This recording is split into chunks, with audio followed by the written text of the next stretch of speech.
नमस्कार। आज हम ईरान के परमाणु ठिकानों पर जो हालिया अमेरिकी हमले हुए हैं उस पर थोड़ी गहराई से बात करने वाले हैं। हमारे पास कई न्यूज़ रिपोर्ट्स हैं, कुछ सरकारी विश्लेषण भी हैं, तो देखते हैं क्या चल रहा है। तो हुआ ये कि 22 जून 2025 को, मतलब बिल्कुल सुबह सुबह, अमेरिका ने एक ऑपरेशन किया। नाम था ऑपरेशन मिडनाइट हैमर। और इसके तहत ईरान के 3 खास परमाणु ठिकाने फोर्दो, नतान्स और इस्फहान, इन पर हमला बोला गया। इसके लिए B-2 स्टेल्थ बॉम्बर इस्तेमाल हुए हैं और पनडुब्बियों से टॉमहॉक मिसाइलें भी दागी गई हैं। राष्ट्रपति ट्रंप का बयान आया है कि इससे भारी नुकसान हुआ है, लेकिन देखिए जमीन पर असल में कितना नुकसान हुआ है वो अभी साफ नहीं है। खासकर वो जो अंडरग्राउंड बंकर्स हैं, यहीं से मामला थोड़ा पेचीदा हो जाता है। बिल्कुल। और ये घटना बहुत अहम है क्योंकि देखिए 13 जून को इजरायली हमलों से जो इजराइल ईरान युद्ध शुरू हुआ था ना, उसमें ये अमेरिका का पहला सीधा मिलिट्री एक्शन है। तो इन अमेरिकी हमलों ने एक तरह से एक नया फेज शुरू कर दिया इस कॉन्फ्लिक्ट का। और फोर्दो जैसी जगहें जो काफी गहराई में बनी हैं, उनको टारगेट करना दिखाता है कि अमेरिका शायद उनकी परमाणु क्षमता को जड़ से खत्म करना चाह रहा है। अब कितना सफल हुए ये अलग बात है। अच्छा, और ईरान ने क्या कहा इस पर? उनकी तरफ से तो काफी तीखी प्रतिक्रिया आई होगी। हाँ बिल्कुल। ईरान के जो सुप्रीम लीडर हैं खामेनेई और विदेश मंत्री अरागची, दोनों ने ही इसकी कड़ी निंदा की है।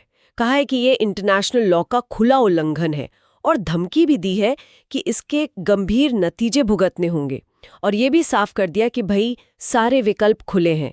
ईरानी सेना को हाई अलर्ट पर डाल दिया गया है और उन्होंने कहा है कि वो जवाबी कार्रवाई करेंगे। मिसाइल और ड्रोन हमले हो सकते हैं। तो मतलब ईरान पीछे हटने के मूड में बिल्कुल नहीं है, और ये सारे विकल्प खुले हैं वाली बात तो वाकई चिंताजनक है। अच्छा, दुनिया भर से इस पर क्या रिएक्शन आ रहे हैं? यहाँ तस्वीर थोड़ी मिलीजुली लग रही है। हाँ बिल्कुल, प्रतिक्रियाएं काफ़ी बंटी हुई हैं। जैसे रूस ने कहा है कि ये शायद इंटरनेशनल लॉ का उल्लंघन है और बीच बचाव की पेशकश भी की है।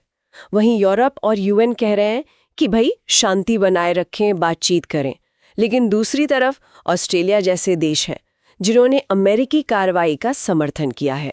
कहा है कि ईरान के परमाणु महत्वाकांक्षाओं को रोकना जरूरी है। तो साफ दिख रहा है कि दुनिया इस मुद्दे पर कैसे अलग अलग खेमों में है।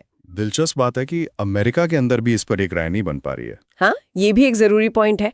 देखिए, उपराष्ट्रपति वेंस तो कह रहे हैं कि निशाना सिर्फ ईरान का न्यूक्लियर प्रोग्राम था, पूरा देश नहीं।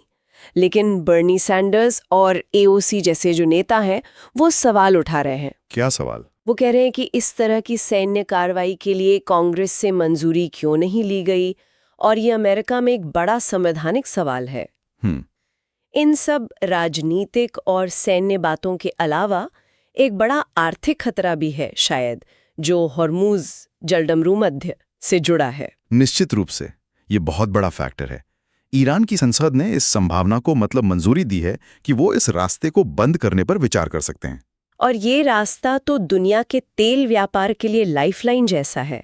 अगर ये बंद होता है तो तेल की कीमतें कहाँ जाएंगी, कहना मुश्किल है। हाँ बिल्कुल।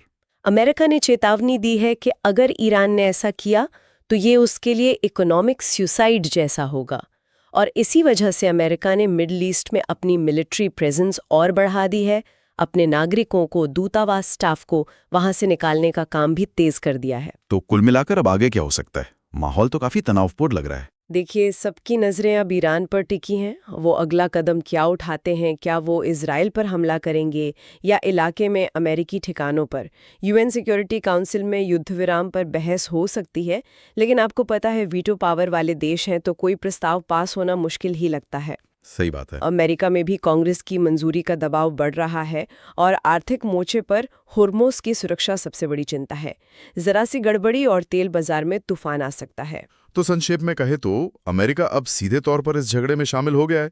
ईरान बदला लेने की बात कर रहा है और दुनिया भर में टेंशन बढ़ गई है, खासकर हुर्मुज को लेकर, और ये जो मिसाइल हमलों का डर है। हाँ, कूटनीति की कोशिशें तो होंगी लेकिन हालात नाजुक बने हुए हैं।